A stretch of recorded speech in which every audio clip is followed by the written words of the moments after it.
The day I realized I had lost my peace was not loud.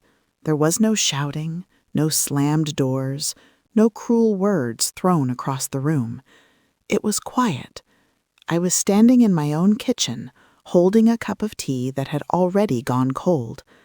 I remember staring at the steam as it slowly disappeared, thinking how strange it was that something so warm could turn cold without making a sound. That was the day I understood something painful. She had taken my peace a long time ago, and I had let her. I smiled that day. I always smiled, even when my chest felt heavy, even when my thoughts would not rest. People often think peace is something others give us, but I learned the hard way that peace is something others can take too, if we hand it to them without noticing. She never said sorry, not once. No apology, no explanation. And yet, I forgave her. Not because she deserved it, but because I could no longer survive without forgiving her. This is not a story about anger. It is not about revenge. It is about a quiet woman who stayed silent too long, a woman who confused patience with love and forgiveness with weakness. This is the story of how I lost myself inside my own family and how I slowly, gently took myself back. I have always been the kind of person who believes in keeping peace. I was raised that way. My mother used to say, "Words can hurt, but silence can protect." So I learned to stay quiet, to let things pass, to swallow feelings instead of letting them spill. I married young, too young, some people said. My husband was a gentleman, not perfect, but kind in the ways that mattered. We built a simple life together, a small home, modest dreams, warm dinners at the same table every night. When our children were born, I felt complete. I poured myself into motherhood. I cooked, I cleaned, I listened. I put my own needs last, the way many mothers do without even realizing it. Years passed quickly. Children grow faster than we expect. One by one, they left the house. University, work, marriage. I told myself I was prepared, but no one ever really is. My son was the closest to me, not because I favored him, but because he needed me more. Or maybe I needed him. When he married, I welcomed his wife with an open heart. I truly did. I told myself, she is part of the family now. I told myself, love multiplies when we share it. She was polite at first, quiet, careful. But there was something else too, something I could not name, a distance. Not rude, not cold, just distant. At family dinners, she would smile, but rarely speak to me. When I tried to help in the kitchen, she would say softly, "It's okay, I've got it." So I stepped back. When I offered advice, she nodded but never followed it, so I stopped offering. I told myself this was respect, that younger women wanted their space. I wanted to be a good mother-in-law, the kind people praise, the kind who never interferes, never complains, never becomes too much. Slowly, without noticing, I began to disappear. The changes were small at first. Phone calls became shorter, visits became fewer. When my son visited alone, he seemed tired, distracted. I would ask, "Are you okay?" He would smile and say, "Just busy, Mom," so I believed him. At family gatherings, I noticed where I was placed, always slightly to the side, never at the center anymore. I told myself this was natural, that life moves forward, but peace does not disappear all at once. It leaves slowly, quietly, like air escaping a room through a crack you never noticed. One evening, I overheard something I was never meant to hear. I was in the hallway when she said my name. Not loudly, not angrily, just tired. "She means well," she said, "but she makes things complicated." My son did not answer right away. That silence stayed with me longer than her words. I stood there, frozen, holding a basket of laundry, feeling like I had walked into a room where I was not welcome. I did not confront them. I never did. Instead, I went back to my room and folded clothes that did not need folding. That night, I could not sleep. I kept asking myself, when did I become a problem? After that, I began to measure my words. I thought before every sentence. I rewrote conversations in my head before speaking. If I wanted to visit, I waited for an invitation. If I wanted to help, I asked twice. Still, I felt like I was always one step behind, always slightly wrong. She never raised her voice. She never insulted me. And that made it harder, because pain without cruelty is difficult to explain, harder to defend. When my son stopped calling as often, I blamed myself. When holidays felt colder, I smiled harder. Peace, I thought, meant enduring. I did not know yet that peace should never cost you your dignity. I started noticing the silence more than the words. Silence has a sound when it stays too long. It hums. It presses against your chest when you try to breathe. My son still visited, but not the way he used to. He stayed shorter, checked his phone more often. Sometimes he would sit on the couch, looking at the wall, as if his mind was somewhere else entirely. I would bring him tea, the way I always had. He would say, "Thanks, Mom," but his eyes never met mine. I told myself not to ask questions. I had learned that questions made people uncomfortable, and uncomfortable people pull away. So I stayed gentle, careful. I began rehearsing my kindness, the same way others rehearse speeches. If I wanted to say, "I miss you," I would instead say, "You look tired." If I wanted to say, "I feel left out," I would say nothing at all. That was how I survived. One afternoon, I baked a cake. It was nothing special, just the kind I used to make when my children were small. I wrapped it carefully and took it with me when I visited their home. She smiled when she opened the door, a polite smile. "Oh, you didn't have to," she said. But her voice sounded like a question. We sat at the table. I cut the cake into neat slices. She took one bite, then gently pushed the plate aside. "I'm watching my sugar," she said. I nodded. Of course. But inside, something folded in on itself. It wasn't about the cake. It never was. It was about feeling unnecessary.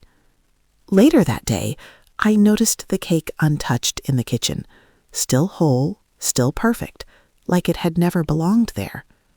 Over time, I felt a wall growing between us, not built with bricks or anger, but with decisions I was not part of. Family plans made without me, holidays discussed after they had already happened. I would hear about birthdays days later. "Oh, we thought you knew," my son would say. I smiled and said, "It's okay," but it wasn't. Peace, I was learning, is not pretending something does not hurt. Peace is feeling safe enough to admit that it does, and I did not feel safe anymore. One evening, I gathered my courage. My hands were shaking when I called my son. "I just wanted to ask," I said slowly. "Have I done something wrong?" There was a pause. Not long, but long enough. "No, Mom," he said. "Of course not." His voice was gentle, but distant. "We're just busy," he added. Busy. That word again. I thanked him for calling. I told him I loved him. When I hung up, I sat very still. I realized something then. Sometimes people don't hurt you because they hate you. They hurt you because they choose what is easier. And I was becoming inconvenient. She never told me to leave. She never said I was not welcome. She did something far quieter. She rearranged the world so I no longer fit in it. If I visited unexpectedly, she looked surprised. Not angry, just unprepared. If I stayed too long, she checked the time. Not obviously, just enough for me to notice. She never asked me to stop coming. She didn't have to. I began leaving earlier on my own. The day my peace truly broke was ordinary. That is what makes it hard to explain. I was invited for dinner, a rare invitation. I dressed carefully, chose a soft sweater, wore the earrings my son once bought me. At the table, conversation flowed around me, not with me. Plans were made, trips discussed. No one asked my opinion. At one point, she said, "We've decided something." She looked at my son, not at me, and he nodded. I felt something inside me go very quiet. I realized then that peace does not leave with drama. It leaves when you finally see the truth. I was no longer part of their life. I was a guest, a temporary presence, and I had been shrinking myself to make it easier for them. After that dinner, something inside me changed. Not loudly, not suddenly. It was like a light being turned down, little by little, until I was sitting in a dim room I no longer recognized. I stopped calling as often, not to punish anyone, just to protect myself. I told myself I was giving them space, but the truth was, I was tired of reaching for people who did not reach back. Days passed, then weeks. No one noticed. That realization hurt more than any argument ever could. One morning, my son called. His voice sounded careful. "Mom," he said, "we're having some changes at home. We think it might be better if visits are planned ahead." Planned ahead, as if I had been careless, as if my presence required permission. I said, "Of course."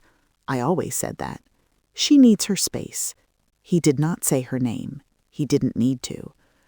I sat at the edge of my bed, holding the phone, nodding even though he could not see me. "I understand," I said, and I meant it. But understanding does not mean accepting pain without cost. A few days later, she came to see me, alone. That surprised me. She sat across from me, hands folded, eyes calm. "I hope you don't take this the wrong way," she began. That sentence always means the same thing. "I think it's best if you give us some distance for a while," she said. "We're trying to build our own routine." Her voice was steady, almost kind. I looked at her and waited for something more. An apology, an acknowledgement, a softening. It never came. I smiled. "I understand," I said. That smile cost me more than she will ever know. When she left, the house felt too quiet. I walked into the kitchen and stood there for a long time. That was the moment my peace finally broke. Not because she asked for space, but because my silence had taught her she could. I stopped visiting. I stopped offering help. Stopped baking cakes that no one ate. I told myself this was maturity, respect. But inside, I felt hollow. I had spent years being careful not to disturb their peace.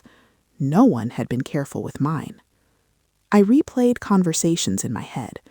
Should I have spoken sooner? Should I have said something different? Regret is a heavy companion. It sits beside you at night, whispers questions you cannot answer.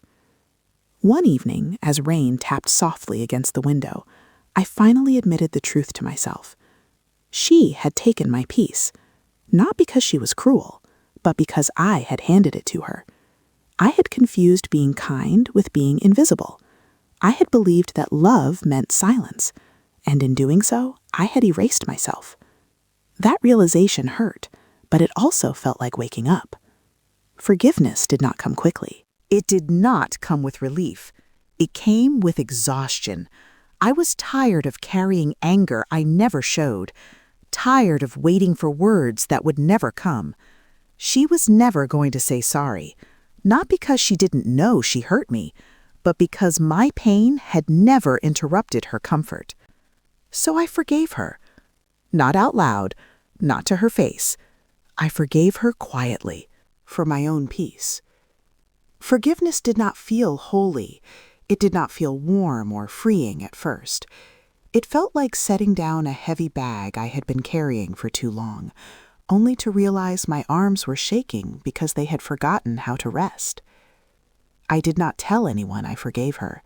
There was no moment of closure, no conversation where tears were exchanged. Forgiveness for me was private. It was a decision I made in the quiet hours of the morning, when the house was still and my thoughts were loud. I told myself, I will not let this define the rest of my life. The distance between us remained, but something inside me shifted. I stopped waiting by the phone, stopped checking messages that never came. Instead, I filled my days gently. Morning walks, long baths, simple meals eaten slowly. I started doing things just because I enjoyed them, not because they made me useful. That felt strange at first. I had spent so many years measuring my worth by how much I gave. Now I was learning to exist without explanation. One afternoon, my son called. His voice sounded unsure. "Mom," he said, "we haven't seen you in a while." I smiled, even though he couldn't see it. "I've been resting," I said. There was silence, not the heavy kind, a thoughtful one. "You seem different," he said finally. "I am," I replied. I did not accuse, I did not explain. I no longer needed to. When I did see her again, months later, something was different. Not in her, in me. Her words no longer settled deep inside my chest. Her tone no longer decided my mood. She spoke politely. I listened politely. There was no warmth, but there was no pain either, and that surprised me. I realized then that forgiveness does not always rebuild bridges. Sometimes it simply removes the thorns from your heart so you can walk away without bleeding. Peace, I learned, is not being included. It is not being needed. Peace is knowing who you are even when others forget. I began setting quiet boundaries. I visited when invited. I left when tired. I stopped explaining myself. And slowly my peace returned. Not the old peace that depended on approval, but a stronger one, a peace that belonged to me. One evening, she said something small. "I didn't realize you felt that way," she said, almost casually. It was not an apology, but it was close. I looked at her and smiled gently. "It's okay," I said. And this time, it truly was, because my forgiveness no longer needed her understanding to survive. I used to believe peace came from harmony, from everyone getting along, from no one being upset. I was wrong. Peace does not come from silence that hurts. It does not come from shrinking yourself so others feel comfortable. Real peace comes when you stop abandoning yourself. It took me a long time to learn that. When I look back now, I do not feel anger toward her. I feel understanding. She was building her own life, protecting her own space, and I was clinging to a role that no longer fit me. We both did what we thought we had to do, but only one of us lost peace in the process, and that was me. Forgiveness did not change her. It changed me. It allowed me to stop replaying old moments, stop wishing for different words. It gave me permission to live forward instead of backward. I forgave her not because she asked, not because she admitted anything. I forgave her because I deserved rest. We are polite now, respectful. There is distance, yes, but it is honest distance. I no longer chase closeness that feels forced. My son visits sometimes. We talk, we laugh. And when he leaves, I do not ache the way I used to. I have learned that love does not have to hurt to be real. I wish I had known that boundaries are not walls. They are doors. Doors you choose when to open and when to close. I wish I had known that being kind does not mean being silent. And that forgiveness does not mean forgetting what you learned. Please hear this. You do not need their words to heal. You do not need their permission to move on. Forgiveness is not for the one who hurt you. It is for the part of you that is tired of carrying pain. She took my peace once, but I took it back. Not by changing her, not by confronting the past, but by choosing myself. And that choice changed everything.